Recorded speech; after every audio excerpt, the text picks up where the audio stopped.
વડોદરામાં બરોડા મેડિકલ કોલેજના વાઇસ ડીને વિદ્યાર્થીનીઓ સાથે અડપલા કર્યાના આક્ષેપ કર્યા। બીજા વર્ષની વિદ્યાર્થીનીઓ સાથે બેહુદું વર્તન કર્યું હોવાના આક્ષેપ થયા છે। વિદ્યાર્થીનીઓએ પ્રોફેસર ડોક્ટર અમોલ ભાવ સામે ફરિયાદ કરી આ મામલાની તપાસ વિમેન્સ હેરેસમેન્ટ વિભાગને સોંપવામાં આવી છે। ત્યારે આક્ષેપિત પ્રોફેસર અમોલ ભાવેને વાઇસ ડીન પદેથી હટાવી દેવામાં આવ્યા। પ્રોફેસર ડોક્ટર અમોલ ભાવે પ્રતિક્રિયા આપી, છેલ્લા 28 વર્ષથી અહીં છું, ક્યારેય આવું બન્યું નથી। આવી ફરિયાદથી મને આશ્ચર્ય થાય છે। આ મારા દીકરા દીકરી જેવા છે, તેમના માટે હું આવું વિચારી પણ ન શકું। તપાસ કમિટી સામે મેં જવાબ રજૂ કર્યો છે। કમિટીના હેડ બહાર હોવાથી નિર્ણય નથી આવ્યો।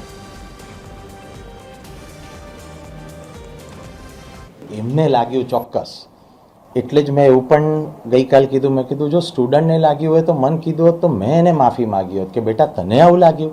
અને હું જ્યારે પણ મેડમ એડ્રેસ કરું ને, રૂટીન વસ્તુ છે કે બેટા આવો કહીને આ એક છે, કારણ કે આ મારો સન ડોટર લોકો આ ઉંમરમાં છે, એટલે it is something like same children જે વર્ષોથી છે। Associate editor Amit Thakor phone line પર જોડાઈ ગયા છે। અમિત, પ્રોફેસર ઉપર જે પ્રકારના આક્ષેપ થયા છે, જો કે આ તમામ આક્ષેપો પ્રોફેસરે ફગાવ્યા છે, શું આખો મામલો અને તપાસ શું ચાલી રહી છે આ દિશામાં? જો જે રીતના આક્ષેપો એક પ્રોફેસર સામે થયા છે અને એક મેડિકલ કોલેજના પ્રોફેસર સામે આ પ્રકારના આક્ષેપો થાય અને એ પ્રોફેસરને જ્યારે વાઇસ ડીન પદ સોંપવામાં આવ્યું હોય અને ત્યારે તેમની સામે આ પ્રકારના આક્ષેપો થાય ત્યારે મામલો ખૂબ ગંભીર બની જાય છે। જે વિદ્યાર્થીનીઓએ ફરિયાદ કરી છે આ મામલામાં, તે વિદ્યાર્થીનીઓનું કહેવું છે કે પ્રોફેસર અમોલ ભાવે જેઓ વાઇસ ડીન છે, અત્યારે તો તેમને આ મામલો ઉજાગર થયા બાદ વાઇસ ડીન પદેથી હટાવી દેવામાં આવ્યા છે। તેમને થોડા સમય પહેલા નામે તેમની સાથે શારીરિક અડપલા કર્યા હતા એવી વિદ્યાર્થીનીઓએ ફરિયાદ કરી છે। તેમની પાસે ક્રીમ ચોપડાવી હોવાની પણ ફરિયાદ કરી છે।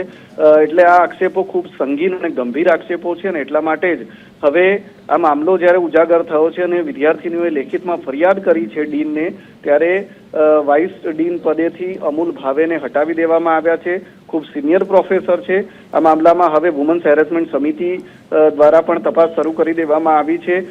જોકે હજી આવતા અઠવાડિયે એટલે કે 1-2 દિવસ બાદ આ મામલાની સમગ્ર તપાસ શરૂ થશે, નિવેદનો લેવામાં આવશે।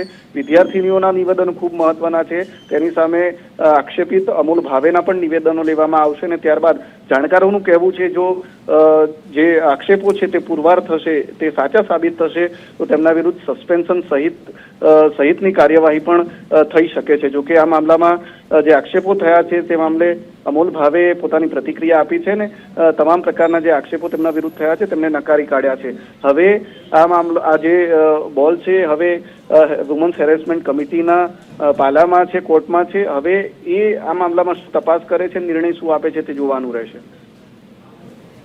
ધન્યવાદ અમિત, જાણકારી માટે।